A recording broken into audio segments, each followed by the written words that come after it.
Fala, meus amigos, sejam muito bem-vindos ao FatoCast. Eu sou o Rudinei de Paula e estou aqui hoje sem o meu irmão árabe, o Omar Aburafe, mas não estou sozinho, né? Antes de apresentar os nossos convidados aqui, eu queria te convidar a estralar o seu dedo no like, né? A procurar as nossas redes sociais aí, FatoCast, no Instagram, no Facebook, no TikTok, no YouTube, e seguir e dar aí um voto de confiança se esse assunto dessa conversa for relevante para você. Queria que você se transformasse num grande missionário.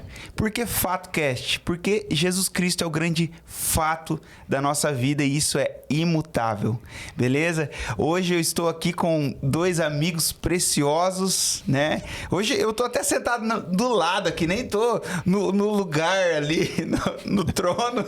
Tô sentado aqui na cadeira do lado, mas não tem problema, porque o que nós vamos falar hoje aqui tem a ver com a centralidade de Cristo. Mas antes de entrar no nosso conteúdo aqui, eu queria apresentar meu amigo pastor Thiago Chagas e meu irmão Marcos Bertoc. Uma salva de palmas aí, ó, para os nossos amigos.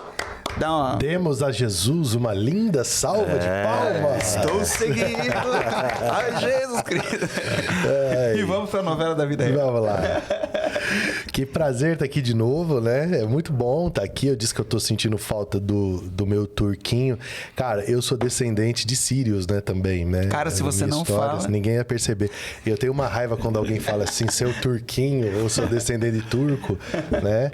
Então, Omar, meu turquinho querido... Saudade, tá, de você, meu querido amigo. Prazer estar aqui. E você tá aqui, né? A versão... Eu tô aqui, a versão negra. Tupiniquim. Versão... Tupiniquim do turco. Versão indiana do libanês. É, você tá uma mistura, né, cara? E temos um italiano, Bertocchio. Cara... Também uma alegria estar aqui compartilhando essa mesa, né? A gente desfrutando um pouquinho do que Jesus tem feito na nossa vida e abençoando pessoas. Então, vamos ver o que Jesus nos reserva aqui. E vamos curtir, vamos desfrutar, né? Sim. Esse é o caminho. É isso aí.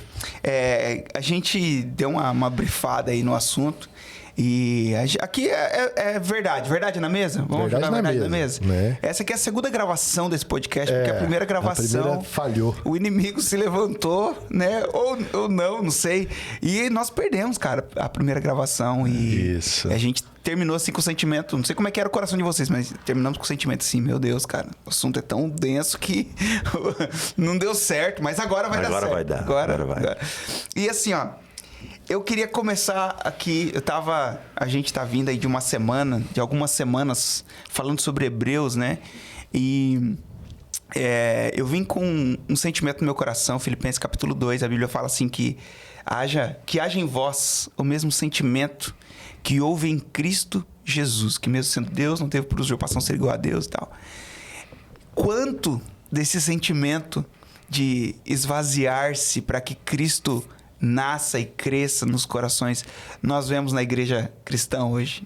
O que vocês podem dizer sobre isso? Cara, eu colocaria da seguinte maneira, contribuindo. Cara, assim, a gente precisa ter uma experiência com Cristo, a verdade é essa, né? Não adianta e não basta ser só evangélico, não basta só ir na igreja, você precisa conhecê-lo de verdade. É uma experiência, é uma transformação de vida, é algo que você tem uma metanoia, uma mudança radical, né? Então, cara, a partir disso daí, então você começa a desfrutar, você começa a experimentar, começa a viver essa realidade, né, cara? E você começa a ver isso acontecendo na tua vida e a partir daí você também vai transmitindo isso para alguém. Alguém também vai bebendo dessa realidade, vai sendo edificado e vai vendo Cristo aparecendo. Olha aí, ó, já cantou um coral. Olha aí, não é? Ele vai sendo a evidência, porque passou a ser a sua própria vida. Sim. Agora é Cristo que vive em você. Então tem que ter esse princípio assim, né? Eu acredito que não basta ser evangélico, você tem que ser de verdade um cristão que experimentou esse novo nascimento, essa experiência intrínseca, né? Ela não é ambiental, ela não se trata do lugar onde se está, da atmosfera que tem, mas ela se trata de uma verdade de dentro para fora. Sim.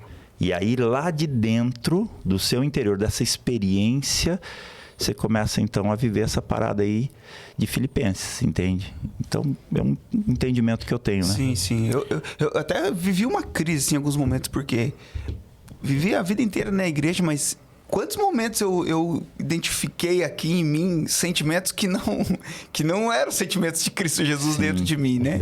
E como é difícil essa jornada, né? Eu tenho sido destruído avassaladoramente por essa compreensão, né? A gente, nos últimos 20 anos, eu tenho vivido igreja de uma maneira no serviço, de uma maneira ministerial, diaconal, né? E eu percebo que a gente tem, pelo menos hoje no Brasil, uma expressão de uma igreja, a grosso modo, que, assim como José e Maria perderam Jesus do raio, né? Parece que a gente se denomina igreja cristã e, de repente, você entra e você não encontra essa pessoa de Cristo visível o suficiente. Então, eu tenho conversado na vida pastoral há muitos anos com muitas pessoas que, quando você começa a falar de coisas básicas da fé, né? Por exemplo, pecado original, as consequências da queda para a humanidade, para o homem, a obra da cruz, a redenção feita por Jesus, é assustador como as pessoas elas não conhecem isso. E isso, para mim, tem a ver muito com uma lógica veterotestamentária e não uma lógica baseada na nova aliança feita no sangue de Jesus. É muito mais pelo costume de se reunir, talvez, Thiago? Eu acho que assim, ó, a gente tem no Brasil. É claro que essa é uma avaliação muito grande, não dá para fazer não aqui. tem como... Mas a gente tem no Brasil 3 matrizes religiosas, né? A gente tem a pagelança indígena, a gente tem as religiões afro e a gente tem o catolicismo romano. Então são as 3 coisas, as 3 vertentes, matrizes que nós temos. E daí depois vem o protestantismo. E esse protestantismo vem como um protestantismo oferecendo um contraponto ao catolicismo romano. Só que, no grosso modo, essas mensagens ou essas imagens estão presentes na mente religiosa das pessoas. Sim. Então, por exemplo, você chega na tribo indígena, tá o pajé. O pajé tá lá, ele que manipula os espíritos e ele te cura. Você vai lá no culto afro, não é? Você tem a relação de eu entrego uma oferenda e aquele espírito devolve um trabalho para mim. E você chega no catolicismo romano, você tem uma lógica de salvação pelas obras, não é? Os sacramentos, a prática e tudo isso. Então, você acaba construindo uma relação de troca com o sagrado. Sim. E se você não deixa explícito que o evangelho não é isso, e você só tem como fazer isso através da pessoa de Jesus, que é quem quebra esse esquema, fica difícil para as pessoas quebrarem o padrão religioso que elas trazem em essência. Então, é claro que eu falo isso com muito respeito e cuidado, mas eu acredito que a gente vive no Brasil um problema de evangelização. A gente praticou proselitismo, trocou de religião, mas não teve clareza a respeito da proposta da boa notícia do evangelho. Então a gente tem esse quadro de termos igrejas. Quer ver? É só um adendo. Você percebe como, por exemplo, a gente tem facilidade no movimento evangélico brasileiro de aceitar elementos judaicos, Sim. mas dificuldade de aceitar a cruz, por exemplo, como um elemento cristão. Sim. Porque, fundamental. E fundamental. Então, Tem lá, tem o candelabro, tem o candelabro, tem o chofar, tá tudo bem. Tá tudo talit, ok. Isso. Mas se tiver uma cruz, epa, peraí, que a gente não é católico. Ó, isso aí é idolatria. Mas o menorá não é um tipo de idolatria. Sim. Então, tipo, mas por quê? Por causa dessa lógica da troca. E quando você vai para a Velha Aliança, a Velha Aliança reforça essa lógica da troca, porque era tudo que os patriarcas tinham naquele momento da revelação de Deus. Eles não tinham a Cristo, eles não tinham a plenitude dessa revelação. Então, no meu olhar, o quadro é esse. A gente tem um status fora do timing. A gente construiu igreja cristã sem Cristo porque construímos igreja cristã num outro testamento. Que de maneira nenhuma é inútil, porque nós precisamos dele para entender o caminho de Cristo na história. Mas se nós tirarmos Cristo da nossa construção, a gente vai ficar essa coisa que a gente está vivendo hoje. Esse fio dourado, né? Que começa lá no começo em Gênesis de tudo e vai até o acabar em final. Apocalipse. Mas você tem a história do Antigo Testamento, ela é importante, mas tudo culmina em Cristo. E acho que é isso que falta compreender, né? Você tem uma igreja mosaica, abraâmica, mas você não tem uma igreja cristocêntrica, né? E eu acredito que, por um tempo, ainda colaborando com o que você está falando, a gente tratou muito de Cristo num sentido periférico, das coisas que ele dá. Das coisas que ele oferece. Isso. E aí entra a barganha. Eu venho de uma época onde as pessoas tinham um determinado culto e as pessoas levavam de tudo para uma mesa para alguém orar, ungir. Uma foto. Você entendeu? Uma foto. E, cara, é curioso e engraçado. Até um fato, uma vez, e eu estava presente. Eu pertencia a essa denominação na época. Alguém levou uma geladeira para a igreja. Estragada. E entrou na fila empurrando. O cara falou, tenho fé que a geladeira vai consertar, entendeu? Uma coisa assim que era um misto de riso com essa pobreza daquilo que foi apresentado, daquilo que estava sendo apresentado. Sim. Nos dava mais um know-how assim, do periférico de Cristo, daquilo que é ao entorno, né? Das benéfias do que ele pode me dar, do que ele mesmo. E isso é perigoso. Sim. Porque voltar para uma igreja ou para a vida cristocêntrica, você tem que voltar para a vida dele. Isso. Né? O que nos nutre, o que nos faz estar aqui é para celebrar ele, não por aquilo que ele nos dá. Então, acho que esse também é um ponto, assim... E aí também tem um fator que eu identifico observando isso, é a troca da centralidade, né? Claro, não vamos chegar lá para falar sobre isso, mas... o humanismo ou qualquer outra coisa que possa ter ocupado esse lugar desvia tudo. Porque um pequeno desvio aqui, o final é grande o desvio. Aqui não.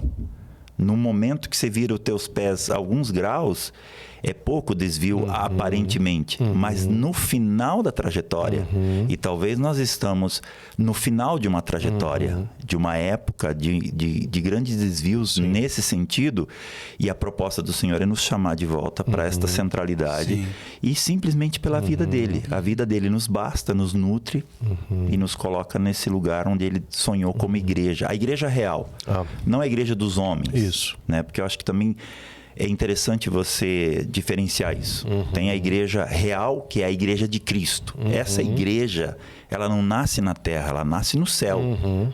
Ela é divina. Ela não é terrenal. Ela está aqui porque está representada por cada um de nós. Mas ela não é absolutamente daqui. Sim. Né? E como seres espirituais, a partir do momento que a gente experimenta ser realmente igreja, então a gente começa a fundir essa realidade eterna aqui na Terra. Então muda todo o conceito, muda o conceito de onde eu fui criado, né? Da troca. Me traz uma roupa, se é a hora que o cara colocar essa roupa e ele vai ser não sei o que e tal. Então... E a geladeira? Cara, A na geladeira demos boas risadas. Alguém ofertou. Só de pensar. Alguém ofertou por mão, falou assim, leva lá que tem olha, a conserto. vida de Cristo brotou lá no meio. Se isso aconteceu, pelo menos uma Pelo menos generosidade. Mas foi engraçado. Mas você sabe que enquanto você falava, Marcos, uma coisa que eu julgo que é relevante a gente pensar é que a esteira, né, a base da vida humana, ela é litúrgica, ela é cultica. Sim. Né? Então, tem um sociólogo chamado Emile Durkheim, ele diz que o homem é um ser essencialmente religioso. Então, tá na gênese do humano o culto. Foi assim desde sempre. Né? Se você pega uma antropologia bíblica, você vai ver que Adão todos os dias se relacionava com Deus. Se você pega uma antropologia não bíblica e vai verificando em todas as tribos e povoados e etnias, existem cultos. Então, esse homem, mesmo que não esteja cultuando Jesus, ele está cultuando alguma coisa. Sim, ok? Ele é litúrgico, ele é cultico. Então, o que eu acho que é muito relevante a gente pensar nisso? Todas as vezes que o que eu cultuo não é Cristo, eu estou cultuando ou deificando algo que é anticristo. Porque o que não é Cristo É anticristo. é anticristo. É uma resistência ao culto a Cristo.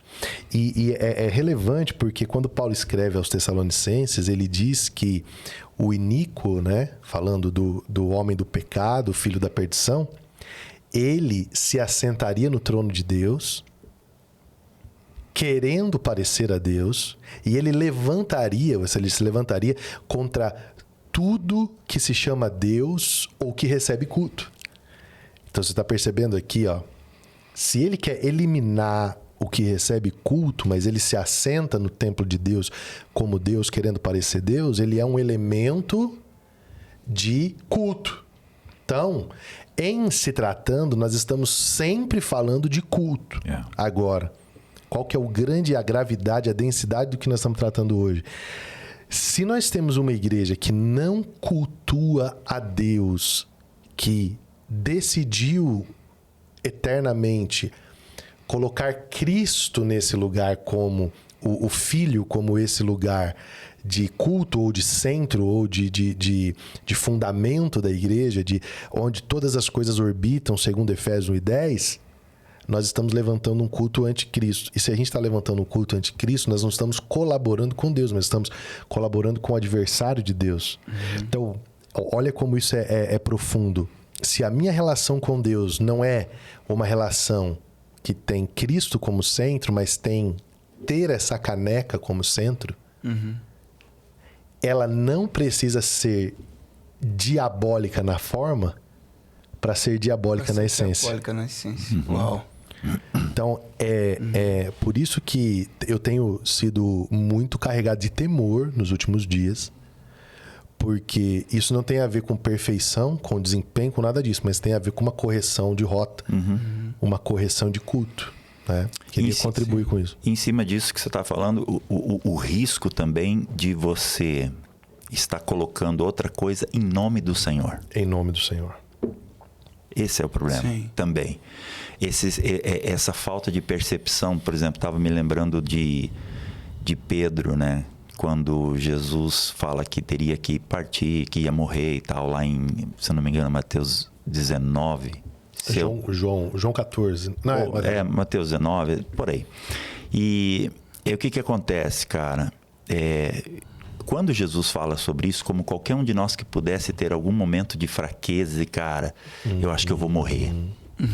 Eu acho que minha vida está chegando no fim. Alguém fora desse ambiente que Deus espera que a gente esteja conectado, corrige. Que isso, cara? Que pensamento é esse? Que ideia é essa? Está repreendida essa ideia em nome de Jesus. Ou nós usaríamos hoje esse termo, né? Mas você vê a diferença. Jesus volta para ele e repreende algo forte, cara. Sim. Diz assim para trás. de mim, Satanás, né? Você não é esse pensamento, essa ideia, essa correção, esse valor, essa vontade de ajudar, essa vontade de responder positivamente, está mais linkado com Satanás do que com a verdade. Isso. E ali me faz ver os mundos diferentes. A cabeça de um e a cabeça do outro. O espírito de um e o espírito do outro. E ele tinha acabado de dizer: tu és o Cristo, o Filho do Deus vivo. Então, assim, ele tem uma revelação que não partiu dele. Foi muito legal isso da parte de Jesus. Nos dá essa palavra que diz assim: não foi carne nem sangue que te revelou, mas meu Pai que está no céu. Uau! Ele se achou, sei lá, legal para responder a próxima. Só que na próxima não é revelação do Pai. É uma manifestação demoníaca. Sim. Com um fator o seguinte, esse é o valor que eu quero colocar. Um fator assim, cara, eu estou dando uma resposta numa cultura de proteção. Que isso, cara? Que morrer. Tira isso da cabeça. E quando a morte está dentro do pacote. Sim. Daquilo que só aqueles que estão conectados nessa eternidade entenderia. Sim. E não diria para ele: não, que isso. Eles: olha, mas eu vou com você até o fim. Sim. Eu sei que você vai ter que passar por isso, mas eu vou com você até o fim. Não sei se faz sentido o que eu digo. Sim. Mas veja, nós estamos aprofundando aqui também. Porque às vezes a gente está nesse circuito evangélico, mas, cara, nós estamos perdidos. Sim. Estamos perdidos na forma, no jeito. E isso está tudo... Porque o eixo está fora. Cristo não está ali. Nós estamos girando perifericamente nele. Sim. Mas não ele no centro. Sim. Não ele sendo a única razão da nossa vida ser consumida. Nesses encontros Sim. do culto, que eu lembrei também, só para finalizar a minha fala, de Jesus respondendo para Satanás: só a Deus adorarás E só a ele prestarás culto. Por que ele responde isso se Satanás não falou sobre culto? Mas, de uma certa forma, o que Satanás fala é um culto prestado. Claro que é. Se você prostrado me adorares, Claro que é. todos os reinos desse mundo eu te dou. E é muito interessante. Também aqui com Satanás dá pra gente colocar essa ideia. Ele está citando a palavra. Sim. Ele em nenhum momento Fora do citou contexto, mas coisas está. da cabeça dele. Não. Que ele achou que seria legal para o momento. Não, ele vai nas escrituras, cita as escrituras. É o próprio Satanás. Sim. Mas Jesus devolve pelas escrituras com lucidez, com clareza, com entendimento eterno, e destrói uma ideia que foi usada a própria escritura para estabelecer algo que precisava ser corrigido. Mas essa é a prática de Satanás, né? Sim. A prática do Éden é essa. Arrancar. É pegar a palavra de Deus, distorcê-la, fatiá-la e oferecer apenas uma Sim. parte. Né? Eu vejo exatamente no que você está dizendo duas coisas relevantes demais, que é o quê? É Jesus dizendo assim: você está precificando o culto. Eu te cultuo e você tem um preço para isso. Né? Eu te dou, você me paga. Né? E a segunda coisa relevante é esse corte, esse recorte. Pede-me, darei-te as nações por herança. Mas quem é o que fala nesse texto? Não é Satanás, é o Pai. É o Pai, claro. Né? É o Pai prometendo isso ao Filho. E aí o Satanás vem e se apropria de uma parte da Escritura, capitaliza e precifica aquela parte, Traz para si Isso. E oferece. que ali tinha a ver com adoração, né? Exato. Então, daqui eu abstraio daquelas coisas que eu disse, põe na minha conta. Toda vez que você fatia a Escritura e precifica, você gera uma recompensa que não tem Deus como fonte. Por quê? Porque a recompensa de Deus como fonte, ela não está numa fatia da Escritura, ela está no todo da Escritura. Ao que vencer, dar-lhe-ei a sentar-se no meu trono comigo, eu farei como coluna no templo do meu Deus. Ao que vencer. A recompensa que Deus tem para nós, ela é pela Escritura como um todo, e não por uma fatia da Escritura. Aí é quando você cria um relacionamento das pessoas com uma fatia da Escritura, com uma recompensa imediata e suprime Cristo. Dá um exemplo aí de teologia fatiar. de prosperidade é um exemplo de fatiar. Você pega promessas de uma antiga aliança que não dizem respeito a nós, dizem respeito a Israel, fatia, traz para agora, precifica, as pessoas compram e você suprime o Cristo. Porque se você não suprime o Cristo, logo em seguida, a própria recompensa vai ter que ser partilhada, vai ter que ser dividida, vai ter que ser submetida à generosidade, vai ter que ser submetida à partilha, vai ter dezenas de outras coisas que o Espírito de Cristo vai exigir daquilo e que, porque a Escritura foi fatiada, se torna aceitável. Então, eu arrisco dizer que nós estamos vivendo uma crise na igreja evangélica que é uma crise hermenêutica. A primeira crise é uma crise de interpretação da Bíblia. Certo, concordo. Entendeu? Sim. Eu acho que se der pra gente nomear, deixar didático, o que nós estamos vivendo, a princípio, na minha percepção, é uma crise hermenêutica. A gente não consegue interpretar a Bíblia nos moldes da totalidade da Escritura. É porque olha fatiado, Fatia. não olha a mensagem Não toda. olha a mensagem não toda. pregam a Bíblia toda. Então, e aí você vai gerar o quê? Você vai gerar uma compreensão de fatias de Deus. É por isso que você tem qual problema hoje? Você pega essa teologia queer, né? Que é essa teologia pró-LGBTQI+, então a ideia é o seguinte, não, mas Deus é amor. Como que um Deus que ama vai colocar pessoas no inferno como fruto de uma condenação de pecado? Sim. Isso é o resultado do quê? De uma hermenêutica bíblica incompleta. Fatiou um atributo de Deus. Ele é amor. Se você pegar a Escritura inteira, ele é amor, mas ele também é fogo consumidor. Justiça. Justiça. Inclusive, para que a justiça dele não me consuma, que sou hétero, não consuma você, que é hétero, nós precisamos de um mediador perfeito, que é Jesus Cristo. E por causa de Jesus Cristo, não somos consumidos por sua ira. Ele nos dá o seu Espírito e o seu Espírito opera em nós uma transformação à sua semelhança. Mas isso só consigo compreender se eu pegar a Escritura completa. Sim. Então a gente vive uma crise hermenêutica. Só que se você ajustar a hermenêutica, a mensagem fica menos lucrativa. Ela fica menos palatável. Ela fica menos atraente, ela fica menos palatável. E aí você precisa contar com o Espírito Santo. Menos pop. Ela fica menos pop. Você filtra, né? Você vai filtrar o teu auditório. E aí vai ficar as pessoas de verdade. Exatamente. As de verdade. Porque não tem troca, não tem um elemento troca. E eu estava pensando, enquanto você falava também, que talvez é daí que muito acontece os trânsitos. Sim. Porque aonde está a frustração das pessoas? É num pedido não respondido. Sim. Numa questão que não se achou a resposta. E aí acha que você, ou eu, ou o Rudy, nós não estamos... Eu preciso achar alguém. Eu preciso achar um outro lugar que me responda, que me dê, que seja mais forte, mais poderoso para me responder. E a frustração está naquilo que eu busco e não alcanço. Mas talvez por causa do patamar, por causa da ideia, da cultura que foi estabelecida até aqui, né?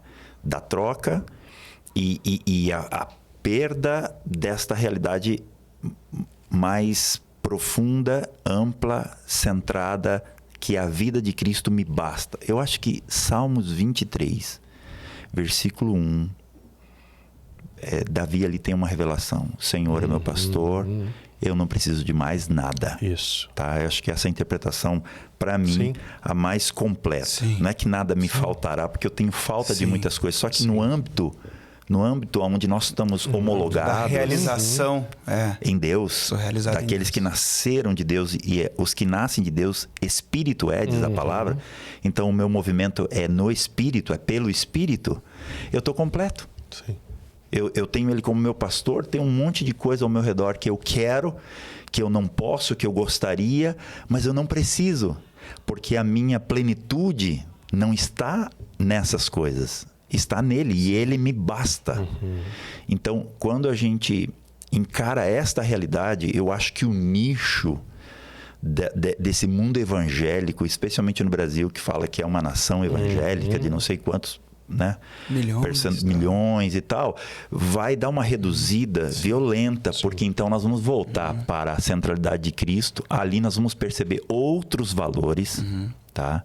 Do qual, se realmente você tem paixão, tem fome para isto, você vai se adequar a isto, porque por gratidão, por amor, pela vida dele, você entregará a sua. Correto? Sim. E não mais ele fez tudo por mim, sofreu tudo por mim para que eu tenha coisa legal, entendeu? A vida boa. Ele perdeu para que eu ganhasse. Isso. Ele sofreu para que eu pudesse ter uma vida vitoriosa. Sim. Claro, sim e não. Né? Tem sentido de sim, tem sentido de não. Depende de que lugar você está falando isso. Sim. De que ambiente que você está citando esse texto ou esta tua percepção. Então, eu vejo isso também, sabe? É uma necessidade da gente trazer essa pauta para a mesa, como igreja. E isso será promovido pelo Espírito. Está sendo promovido pelo Espírito, porque precisamos. Sim. Sem ele, a gente não chega a esse lugar. Eu pensando aí nisso que você falou, né? Eu gosto muito quando Jesus...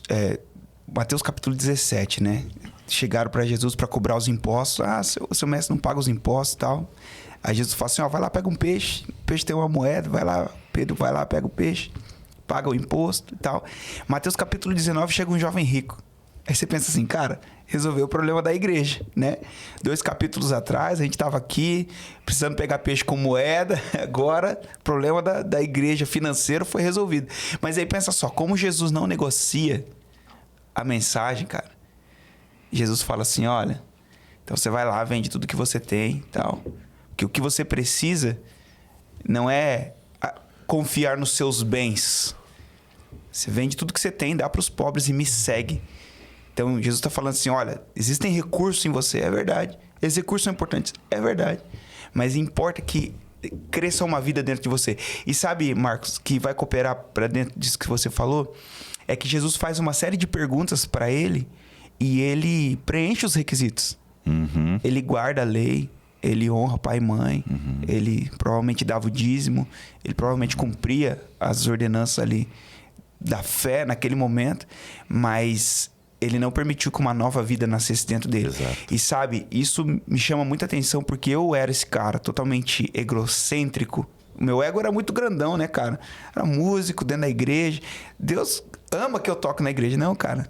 O que menos Deus quer é que eu toque na igreja. Deus queria tomar conta do meu coração. E o quanto isso mudou a minha forma de fazer as coisas para Deus. Eu acredito que é isso que falta para nós, sabe, cara? Você vê, beleza, são 60% de cristãos no Brasil, tá? Aí você pensa, o cara lá tá cantando lá, o Wesleyzão lá, grandãozão, cantando lá no carnaval e tal, mas ele fala que ele é cristão. O outro tá dançando não sei na onde, fala que é cristão. Por quê? Porque ficou pop, cara. Claro. E aí o cara entra dentro de uma igreja cristã e chega lá, ele encontra o cara falando de prosperidade, encontra falando de outra coisa, né? Tantos movimentos que se dizem, né, cristãos. E isso me preocupa. Por isso que acredito que a nossa conversa ela tem muito a ver assim com... não é só um desabafo, mas uma preocupação de realmente centralizar a nossa pregação, a nossa jornada, a nossa vida, nosso ministério na pessoa de Cristo. E se não tem Cristo, o que é que tem? Então, eu quero entrar num que tem, mas eu queria fazer um adendo aqui, o Marcos e Rude, citando Hebreus 6:5, e te respondo, se não tem Cristo, tem humanismo. Isso. E lendo aqui, nós vamos chegar a essa conclusão. Olha o que o escritor diz. Ele diz assim, ó. Vou começar do 4. Ó. Ora, é impossível para aqueles que uma vez foram iluminados, experimentaram o dom celestial e tornaram-se participantes do Espírito. E aí ele diz o que eu quero destacar. Ele diz assim, ó. E provaram os benefícios da palavra de Deus e os poderes da era que há de vir. Na tradução, na King James Bible, você vai pirar agora no meu inglês. Em inglês diz assim, ó. Olha que incrível isso. Ele diz assim, ó. The power of the world to come.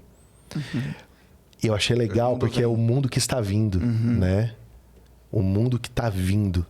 Na nossa tradução diz os poderes da era vindoura. Isso. Então, o escritor diz assim, olha, tem um mundo vindo que não é esse. Tem uma era chegando que não é essa. E aí o que eu quero destacar é que o que nós precisamos resgatar é a eternidade da mensagem. Não é sobre apenas esta era.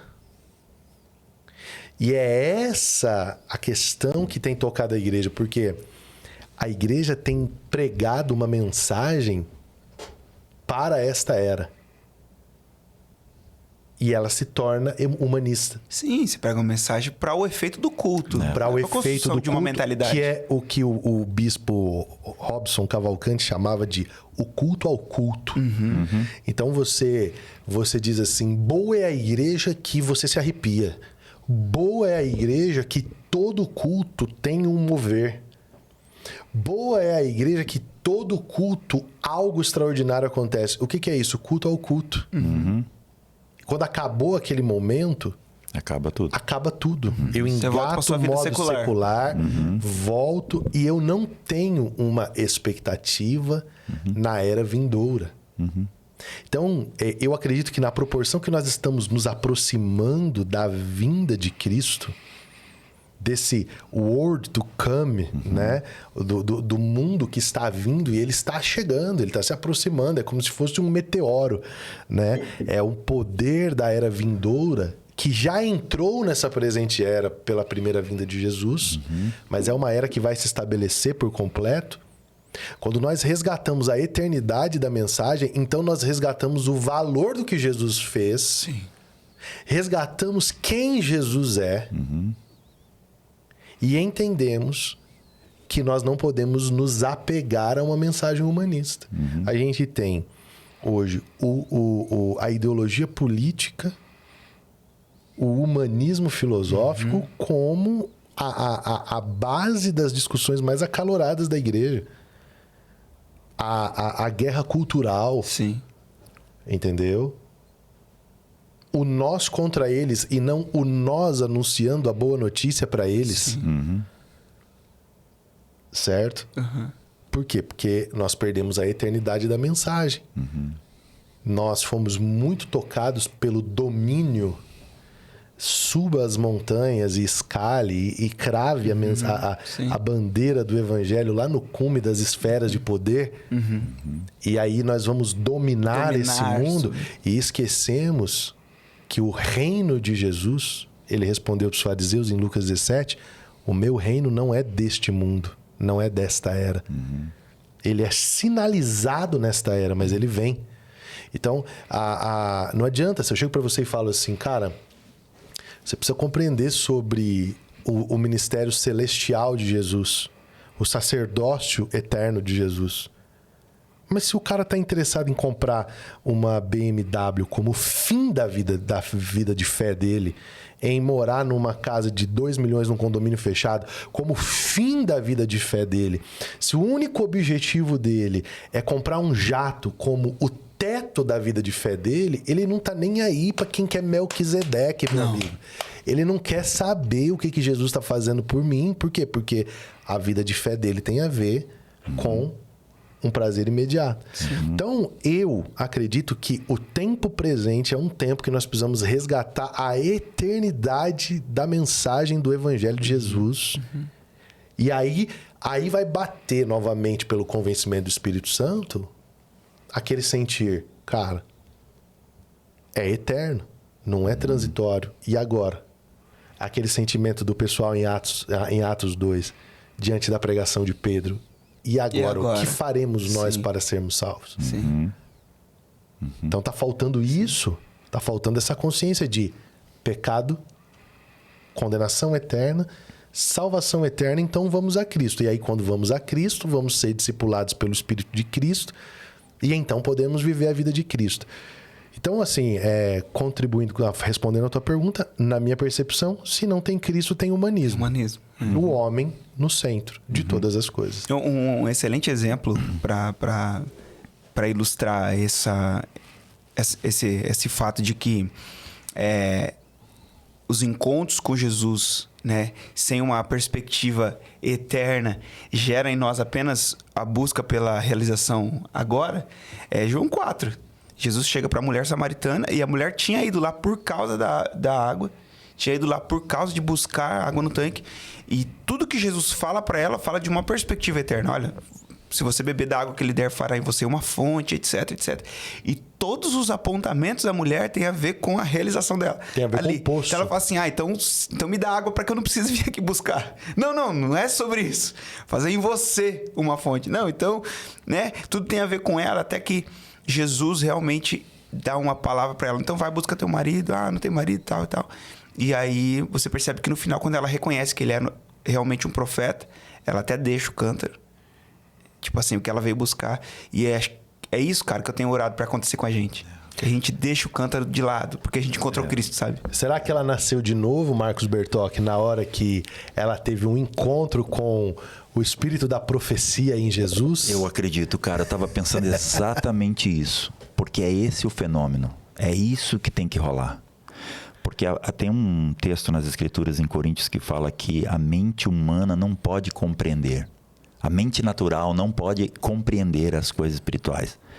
E quando nós tocamos em assuntos espirituais, nós precisamos de gente espiritual. Você entende? Sim. Porque não adianta só ter conhecimento jogado na mesa. Não informação. Não adianta. Nós precisamos da revelação. Agora, qual a esperança para mim para esse tempo? É que uma voz está sendo levantada. Deus, por alguma razão, por uma obra do Espírito, está convertendo pessoas como eu a uma verdade cristocêntrica, voltando ao evangelho pleno de Cristo, o centro de todas as coisas. E então, a partir dessa experiência, a gente poder ser uma voz que alerte outras pessoas e dizendo, olha, há possibilidade. E aí acontece o encontro com a samaritana. Sim. Porque enquanto tem o diálogo, num primeiro momento, nada está acontecendo. Mas tem uma hora que uma chave vira. E a hora que a chave virou, mano, o cântaro ali, para ela, é a vida dela.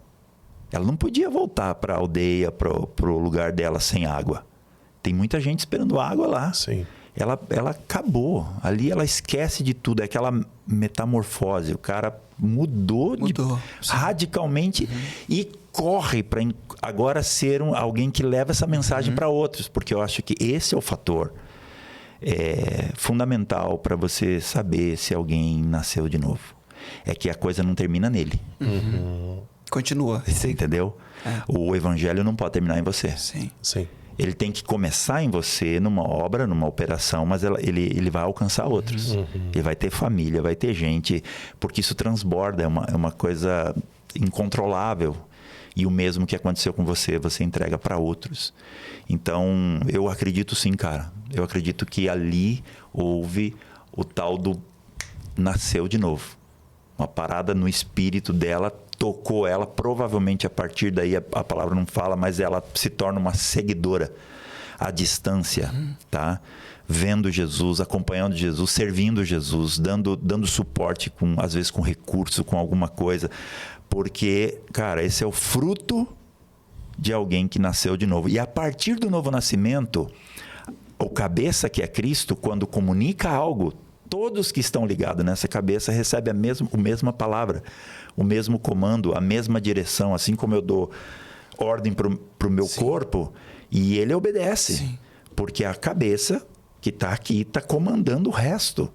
Agora, essa é a questão, esse é o ponto que não me acho autorizado para julgar e não tenho essa capacidade e nem quero.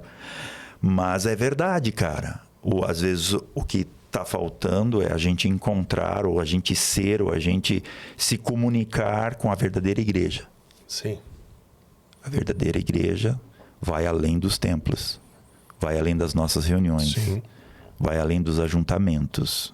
Por isso que o Pai fala assim que ele procura os verdadeiros adoradores. Ora, tá todo mundo aí, mas não tá. Não tá, mano. Ele chega numa congregação, num culto de domingo, de quarta, de qual dia que for lá na igreja, de quem for, ele tá procurando. Sim. Porque lá dentro não estão todos. Estão cantando, Sim. mas não estão. Então, esse resgate, esse lugar que o Senhor está nos trazendo é precioso demais. Essa mesa, esse podcast aqui, é para despertar corações, para que alguém do outro lado, quando está nos ouvindo, fala, cara, isso está me conectando no espírito. Eu vou largar meu cântaro. Sim. Peraí, eu preciso disso. Eu entendi isso e eu tô cansado. Eu tô cansado do mesmo. Eu tô cansado, cara, de orar para ganhar as coisas. Tô cansado de... E frustrado, porque a palavra fala que você não recebe porque você pede mal. Né? Você pede e não alcança. Isso frustra. Mas por quê? Porque, cara, tá desalinhado. Sim. Você tá agindo como homem natural apenas... Tá? Nós continuamos sendo homens naturais, mas apenas como homem natural para compreender as coisas que são do reino, do espírito. Nunca a gente vai estar falando e a gente não fala a mesma língua. A gente não se entende. Sim. Eu te cito uma verdade eterna, aquilo te passa diante dos teus olhos e você não percebe. Não. Você não pega. Como uma frase. Você entendeu? Ou você fica impressionado, mas aquilo não te transforma. Porque não é só impressionar. Tem que rolar uma transformação. Aquela parada do Cristo que sai daqui, vai para ali, vai para lá, gerou uma conexão de transformação. A gente sai desafiado a partir para nova fase, nova estação em Deus, naquilo que nos está sendo proposto, entendeu? Então... Existem muitas pessoas que elas chegam nesse limiar de perceberem que Jesus é extraordinário e elas vão procurar Jesus. E quando elas chegam, essa realidade do novo nascimento muitas vezes não é clara para elas. E foi o caso de Nicodemos, né? No podcast que falhou aqui, a gente tratou muito sobre Nicodemos, né? Entrou nisso, Eu queria provocar essa reflexão sobre Nicodemos, porque eu acho ela altamente relevante. Temos tempo ainda? Temos, vamos pra cima. A gente vê Nicodemos sendo empurrado por uma curiosidade para procurar Jesus. Ele vai à noite, né? Ele é uma figura muito importante do judaísmo, então ele vai à noite. E quando ele chega, ele faz uma declaração. Ele chama Jesus de mestre, enviado de Deus, porque ninguém pode fazer os sinais que ele faz se não for cara, um baita de um da elogio. parte de Deus. Cara,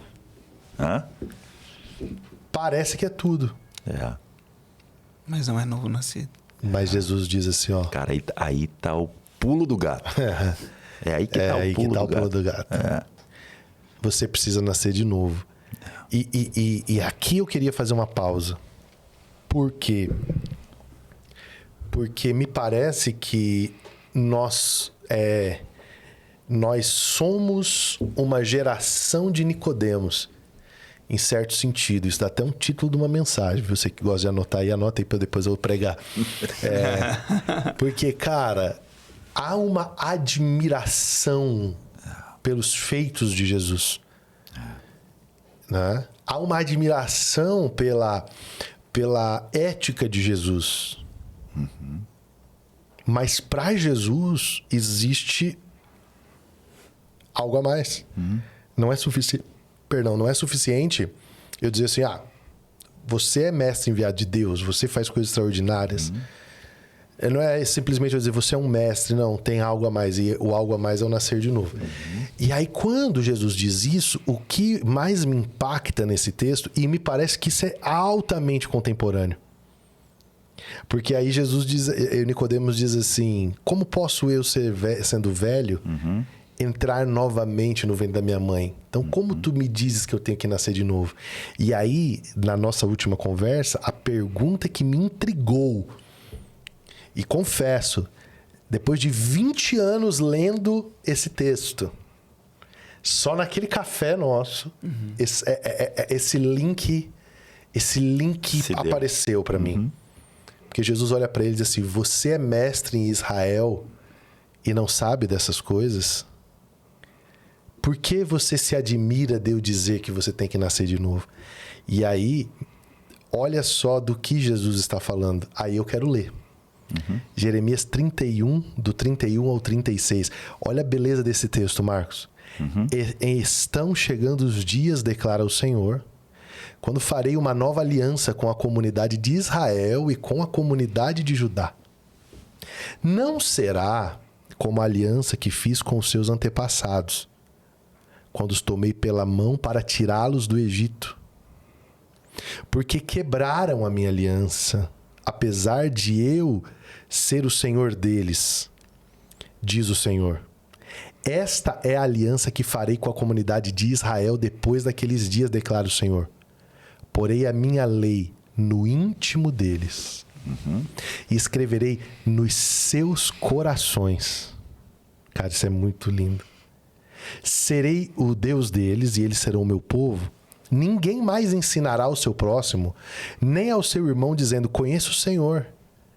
Porque todos eles me conhecerão, desde o menor até o maior, diz o Senhor. Porque eu lhes perdoarei a maldade e não me lembrarei mais dos seus pecados. Assim diz o Senhor, aquele que designou o sol para brilhar de dia, que decretou que a lua e as estrelas brilhem de noite, que agita o mar para que as suas ondas rujam, o seu nome é o Senhor dos Exércitos. Somente se esses decretos desaparecerem diante de mim, declara o Senhor, deixarão os descendentes de Israel de ser uma nação diante de mim para sempre. O que Deus está dizendo aqui? Deus está dizendo que nessa nova aliança, que não é a que ele fez em Moisés, aqui ele está anunciando isso. As leis que estavam fora, elas seriam postas dentro. E aí agora, Jesus está dizendo assim para Nicodemos, você é mestre em Israel e você não manja. Você não está entendendo o que está acontecendo aqui. Não é só sobre sinais e maravilhas. Não é só sobre uma nova interpretação da Torá, da Midrash, do Talmud. Não, cara. É sobre a nova aliança prometida por Jeremias, que precisa ser impressa dentro de você. Cara, você precisa nascer do Espírito. E aí, cara... Meu Deus, Marcos. Esse é um assunto, cara. Daqui a gente para e olha e diz, quem escondeu essa aliança da gente? Sim. Por que foi que não fomos expostos ao fato de que recebemos o Espírito de Deus e que agora não é só sobre imposições e regras que estão fora de nós, mas sobre um alto testemunho de Deus dentro de nós? A necessidade, talvez o que nós mais como ministros precisamos orar nesses dias é para que o Senhor, pelo Espírito, promova uma onda de novos nascimentos, sabe? Essa deve ser o nosso clamor. Sim. Antes de pregar. Não para que Deus, Senhor, me usa, que seja um culto poderoso, Não, Deus, que nessa noite aqui, nessa manhã, nessa mesa, nessa tarde, alguém possa realmente nascer de novo e se tornar participante dessa nova aliança feita através de Jesus. Então, eu acredito que chegamos aqui em algo importante. Muito, cara. Muito. Eu estava pensando, se você me permitir, ainda em cima de tudo isso, porque para mim esse assunto do Nicodemos é a chave. É a chave, cara. Porque Nicodemos nos representa igual você começou a falar. Nos representa numa estação. Tá? Que é a estação da admiração, que é a estação de tudo isso que você disse. Quando você vai para Jeremias, que você estava lendo aí, e a palavra diz, colocarei no teu interior as minhas leis e meu estatuto. Quem é a lei de Deus? Senão Cristo. Quem é o estatuto de Deus? Senão Cristo. Aqui tem um mistério, se vocês me permitirem, eu gostaria de colocar a percepção que eu tenho no Espírito, andado até aqui. Porque... o que acontece, mano? Deus sabia que nenhum de nós alcançaria, por melhor Nicodemos que sejamos. Sim. Porque Nicodemos era top. Era bom, meu irmão. Nós estamos falando de um cara de alto escalão, respeitado entre os judeus, entre os romanos. O cara tramitava nesses lugares de conflito com passagem de ida e vinda sem problema. entendedor, conhecedor, mestre. Ele dava aula, ensinava todo mundo e todo mundo o tratava com muito respeito, cheio de honrarias. Então ele representa um nicho, um lugar onde todos nós ou estamos ou já tivemos, né? Então esse é Nicodemos, é o cara que está nessa condição e acha que encontrou um cara melhor, e encontrou mesmo, tá? E ele chega para dar o elogio dele que você descreveu, mas Jesus devolve o que ele disse: você tem que nascer de novo. Ele questiona: não, você tem que nascer da água e do Espírito, ainda mais, te digo mais. É da água e do Espírito, porque você nasceu da carne e do sangue, do seu papai e da sua mamãe. Agora você tem que nascer de Deus. Por ele mesmo disse lá, aquele que é nascido da carne é carne. Mas o que é nascido de Deus é Espírito. Uau, cara, ele tá conflitando ali, ele tá colocando muitos problemas ali na mesa. Por isso houve a crise dele, né? A bobagem, eu diria, que ele disse: por acaso eu, velho, tenho que voltar para o ventre da minha mãe? Porque é o único conceito que ele tem. Onde ele está homologado, é só isso que ele entende. Ele entende nascimento da maneira natural. Ele não consegue entender as coisas espirituais, por isso ele não está homologado no mesmo lugar. Então não haveria conversa. Aqui observa uma coisa: Jesus não conversa, não trata com coisas eternas com quem só entende de coisas naturais. Sim. Não trata. Ele não vai perder o tempo ainda que ele vai Não ficar... aprofunda. Não vai. Ele dá um abraço, ele dá um beijo, ele dá um ósculo santo, ele pega na mão, ele diz: ó, cara, vamos lá, vamos andar um pouco comigo. Mas ele não vai entrar nesses assuntos, porque não dá. Porém, eu quero deixar essa porção aqui, mano, na mesa. Nenhum de nós alcança, por melhor que seja, Nicodemos. E eu não me considero na vida natural um cara na altura de Nicodemos, tá? Não alcançamos, e Deus sabia disso. Assim como a lei que estava pelo lado de fora, ninguém cumpria. E isso foi uma pegadinha de Deus. Porque ele disse: tá bom, você é um bom judeu? Você acha que você vai conseguir pelos seus méritos? Então eu vou te dar a lei. E você vai ter que cumprir. Só que se você quebrar um tio, você perde tudo que você fez antes. Você tem que voltar a estaca zero e cumprir tudo de novo. E os caras iam até o 99,9 e o tiozinho quebrava. Sim. E eles tinham que voltar tudo de novo. Então essa pegadinha levou eles a entender que o homem por si só, sozinho, na sua condição natural, jamais alcançará. Então Deus, na sua sabedoria, faz este processo do novo nascimento, colocando em nós o cumpridor da lei. Sim. Que foi Cristo. Sim. Por isso que a gente vai viver essa vida. A gente precisa viver a vida de Cristo, não ter Cristo como alguém que me ajuda a viver. Não é assim. Eu preciso viver a vida de Cristo. Sim. Aí eu vou entender o que Paulo disse. Estou crucificado com Cristo, já não sou eu quem vivo, é Cristo quem vive em mim, e a vida que eu vivo agora, eu vivo pela fé naquele que me amou e se entregou por mim. Cara, extraordinário esse texto. Sim. Porque Paulo é o cara que entende sobre Cristo. Sim. Ele nos revela o mistério que ninguém nos revelou. Sim. Nem Jesus nos revelou essas coisas, deixou para Paulo. Então, Paulo precisava entender isso nesse lugar que Deus está nos levando. O lugar da vida de Cristo em nós. Então, o que eu entendo, cara? Por que a lei vai para dentro? Porque ainda Deus precisa que alguém cumpra a lei. Deus não mudou. Ninguém entrará, ninguém provará, ninguém experimentará se não cumprir. Sim. Mas Deus sabe que mesmo na nova aliança, mesmo depois da cruz, nenhum homem como antes consegue. E ele pode ser esforçado. Veja que daí não tem a ver com esforço. Não tem a ver com melhoria. Deus não está melhorando a nossa vida. Deus está nos dando uma nova vida. Sim. E a nova vida é Cristo. Sim. Então, quando ele coloca essas leis, ele colocou o Filho. Ele colocou o cumpridor. Por causa do Filho em nós, todos nós cumprimos a lei. Sim. E todos nós somos, então, este que Deus sonhou no modelo, na vida, na altura, na posição de Cristo. Agora, eu só queria colocar isso aqui como um fundamento do que eu creio, tá? Eu sei que isso às vezes é até difícil para alguns amigos por aí entenderem. Porque dá alguns tilt, como eu falo antigamente, né? Na máquina. Mas é assim que eu creio. Eu creio que a vida de Cristo em mim está posta para que eu viva a vida dele. Então, de maneira prática, qual é a adoração que o Pai está procurando?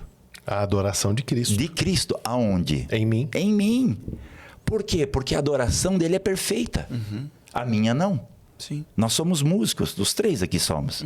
Cara, quando eu tô tocando, eu erro um monte. Quando eu tô cantando, falho um monte. Então, não é nesse grau. O que o Pai está procurando é uma adoração que tem a ver com o Filho. E o Filho foi para dentro. Então, dessa forma, assim também para a oração. Como é que eu não recebo? Porque eu peço ao meu modo Nicodemos de ser. E Deus não responde. Sim. Aí entra a frustração. Mas quando eu entro na oração do Filho, sim, que está até agora à destra do Deus Pai intercedendo, orando, porque esse é um ministério dele que não terminou. Está lá e a palavra garante que ele está intercedendo. Mas ele, ao mesmo tempo, está dentro de nós. A intercessão está aqui. E a minha oração, Deus não responde. Mas a oração do Filho, todas. Toda a oração do Filho, o Pai responde. Então, é só para colaborar dentro desse assunto do novo nascimento, porque para mim aqui é o ponto-chave. Senão, qualquer outra coisa, nós podemos reunir milhares de pessoas e ditas cristãs, e nós termos uma baita de uma confusão e ninguém se entender. Por hora, dizemos que foi o Pai que revelou, e por hora estamos dizendo: para trás de mim, Satanás. Sim. Porque está essa confusão. Por que acontece isso ainda nos dias de Jesus? Porque ninguém ainda tinha provado o Cristo dentro. Não, o Espírito não tinha sido dado. Exato. Então estava todo mundo pelo lado de fora, inclusive Nicodemos. Sim. A crise de Nicodemos é porque isso era um mistério. Como assim Deus vai viver em mim? Nunca Deus viveu em ninguém. Deus se manifestou com nuvem, com fumaça, com isso, com aquilo. Mas viver em mim, não. Então, esse é o ponto. Eu acredito onde Deus está nos levando para essa transição das eras. Sim. Tá? Para mim, eu encerro aqui só esse pedaço aqui dizendo o seguinte: nós estamos no meio de uma transição. Fim de uma era. Qual era? A igreja. A era da igreja, essa era. E entrando nas eras vindouras.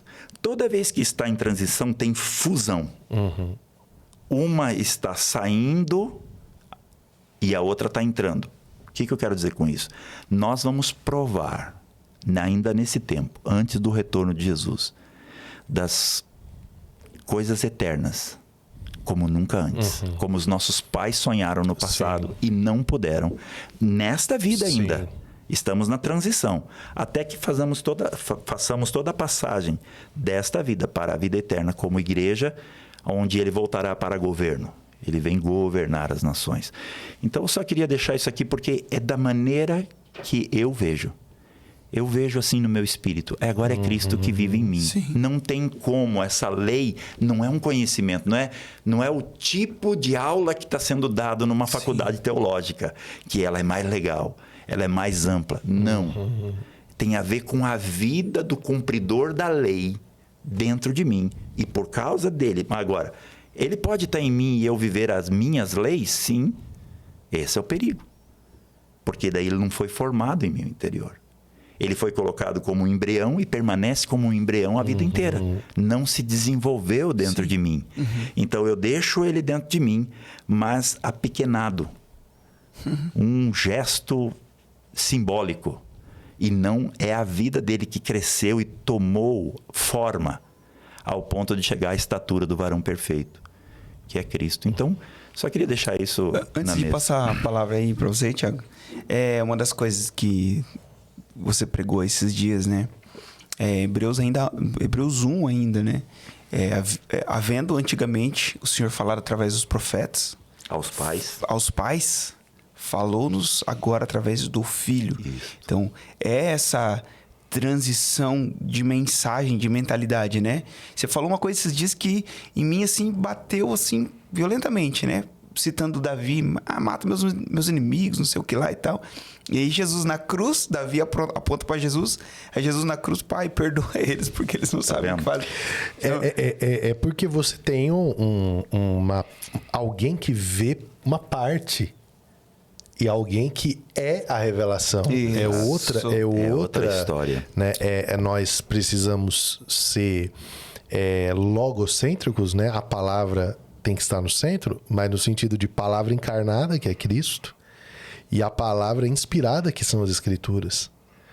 Então, são duas coisas importantes, né? Você tem que ter a palavra encarnada, que é Cristo. Ele é a palavra, o Logos de Deus, e a palavra inspirada, que é a revelação a respeito dessa aliança eterna que o Pai fez com o Filho. E que nos garante toda a herança que o Pai resolveu entregar.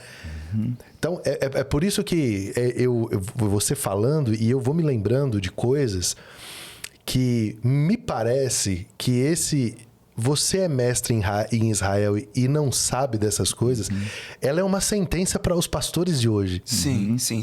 Cara, cadê a câmera em mim aí, por favor? Fecha aí. Fecha aí, dá um close. Qual câmera que eu tô aqui, pelo amor de Deus? Qual câmera, produção? Produção. Me ajuda. Meu amigo. Meu companheiro, eu me solidarizo com você. Eu já tive nesse lugar e em certa, em muita medida, ainda estou. Mas essa palavra pesa sobre mim. Porque somos mestres, estamos ensinando o rebanho. Estamos falando de algo que é eterno. Você é mestre em Israel e não sabe dessas coisas.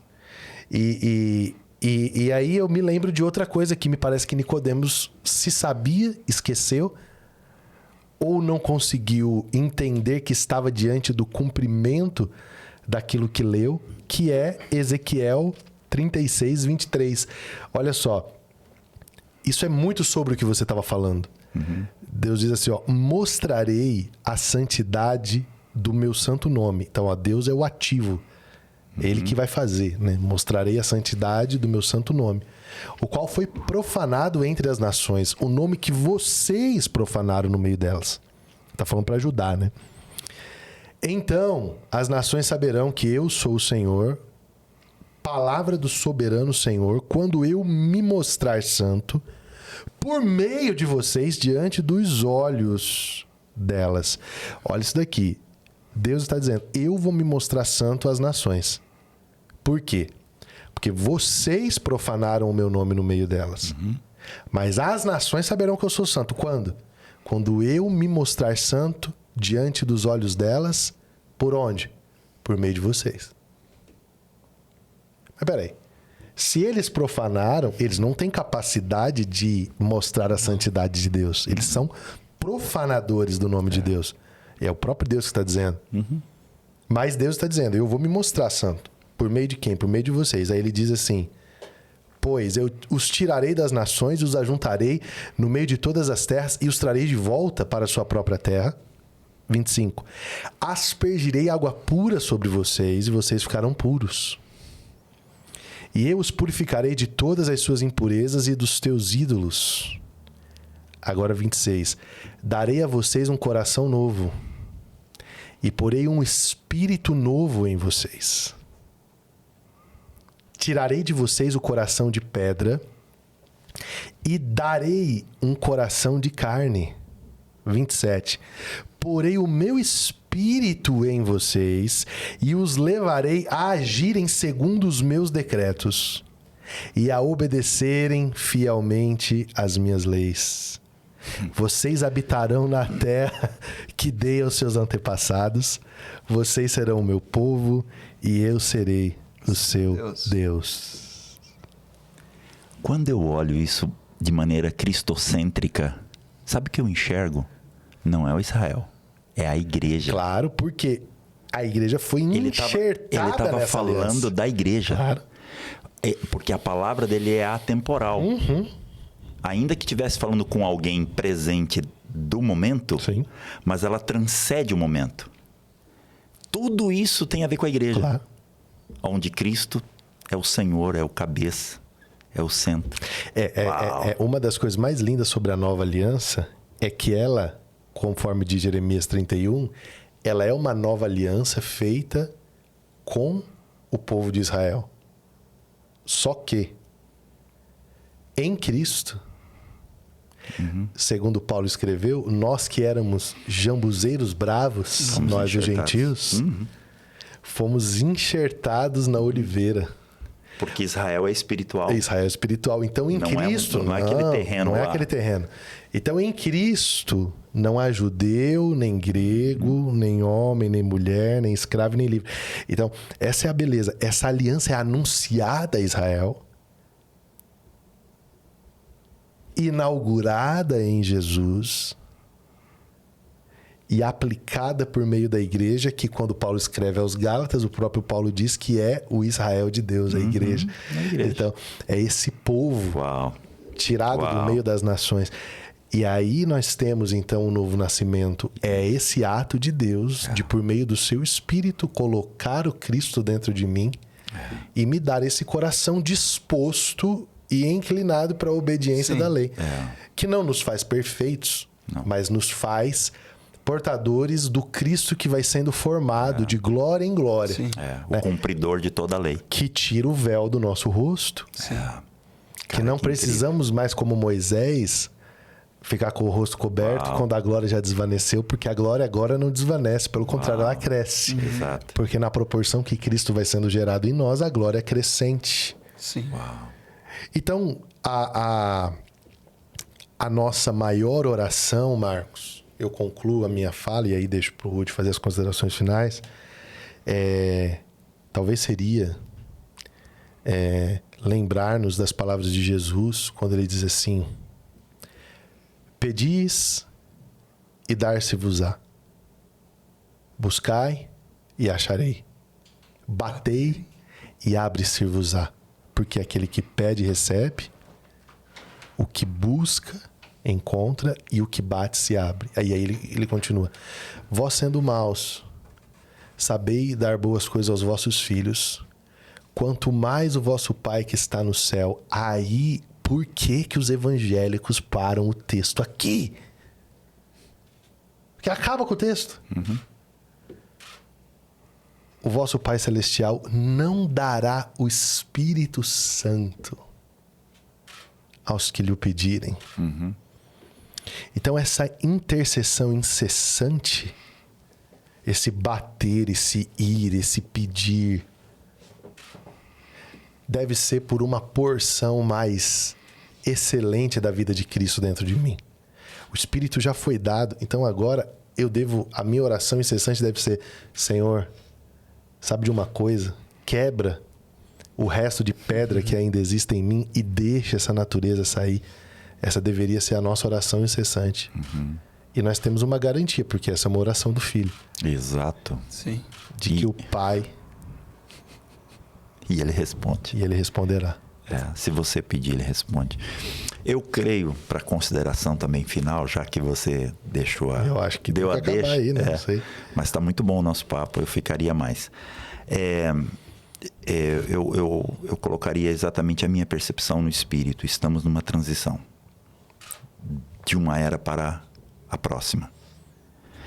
E nesse momento, biblicamente, as coisas se espelham. A Bíblia é um tipo de espelho que você olhando para trás, você consegue enxergar o hoje. E eu vejo que assim como Jesus veio na primeira vez e aconteceram alguns eventos, como por exemplo o de João, o Batista, quando ele falou assim: tá vendo esse cara aí? Nascido de mulher. Não teve ninguém maior que ele na terra. Uau!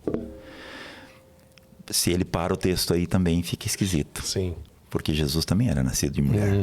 Entendeu? Então dá de novo uma confusãozinha aí. Mas ele continua dizendo o seguinte: porém, no reino, o menor é maior que João. E o que ele estava dizendo? Eu estou inaugurando esse tempo. Sim. E agora vocês vão começar a provar.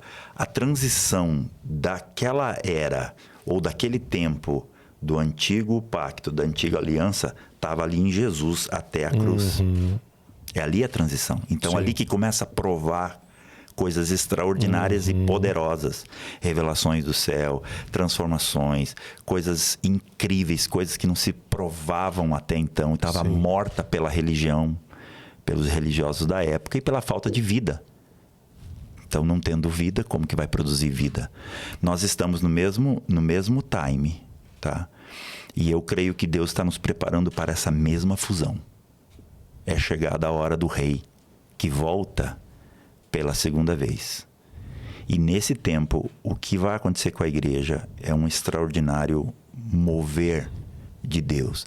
Não pela troca, não por tudo aquilo que conversamos no começo, mas pela essência, Sim. pela vida dele, Sim. que precisa ainda muito ser anunciada, que tem a ver com a grande comissão nos últimos tempos, que vai alcançar os povos, Sim. que vai alcançar. Então, haverá sim manifestações gloriosas de Sim. poder, Sim. tá? E autoridade restaurada plenamente na igreja, porque na verdade é a igreja que está em Cristo. Porque todo poder, autoridade foi dado a ele. Ninguém tem fora dele. E não usa a minha autoridade, o meu poder. É o poder e a autoridade dele. Tudo se Sim. trata dele. Sim. Na igreja, pela igreja, com a igreja. Então eu acredito que nós estamos num momento glorioso e desafiante a todos que estão nos ouvindo, para que busque o Senhor, igual você falou. Sim. Busque o Senhor.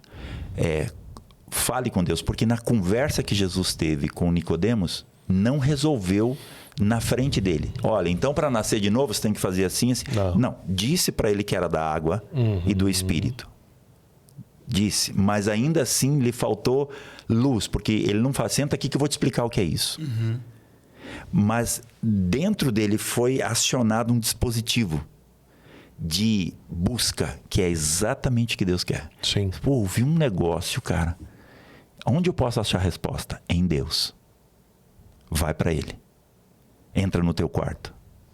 Converse com Deus. Ouça pessoas que já estão mais experimentadas do que você nessa área. Que você identifica. Uau, ele está me dando aquilo que eu estou no caminho da busca.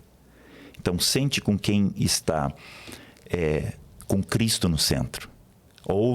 Não ouça qualquer mensagem emocional, histórica, linda, maravilhosa, tá? Que mexe com a nossa alma, mas no final das contas, eu diria, se eu pudesse aconselhar, busque aquilo que Deus está apontando no momento. Sim. A mensagem é Cristo, a mensagem é Cristo no centro.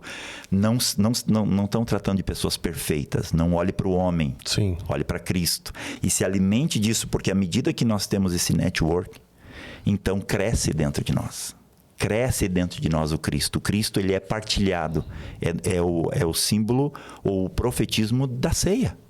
Nós não comemos todo mês a ceia do Senhor, o pão partido, o vinho, Sim. porque nós estamos repartindo Cristo e nos alimentando Sim. dele uns com os outros.